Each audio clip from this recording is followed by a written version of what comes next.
আচ্ছা, আজকে হাঁটুর জন্য একটি এক্সারসাইজ দেখাবো যেটি আপনাদের হাঁটুর ব্যথা কমাতে এবং হাঁটুর স্টেবিলিটি বাড়াতে আপনাদের অনেক সাহায্য করবে। এটি ফোম রোলার। অনেকে যারা ধরুন জিম করে তারা অবশ্যই জিমে তাদের আ এই ইন্সট্রুমেন্টটি দেখেছেন। তো এটা দিয়ে আজকের এক্সারসাইজটি দেখাবো, আপনারা দেখে নিন।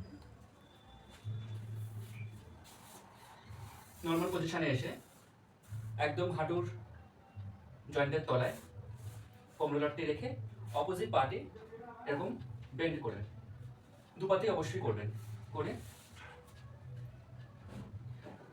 নরমাল শুয়ে পড়বেন। শুয়ে পড়ে যে পায়ের তলায় ফোম রোলার রয়েছে সেই পাটি যতটা পারবেন স্ট্রেট তুলে রাখবেন। তুলে 10 কাউন্ট, ইফ পসিবল 15, যদি না হয় 5 থেকে শুরু করবেন। করে মোট 5টা সেট, ওকে, বা 3টে। এরকম তুলবেন, নামাবেন। সেম অপোজিট পাতেও করবেন। আপনারা এই এক্সারসাইজটি অবশ্যই বাড়িতে চেষ্টা করুন করার।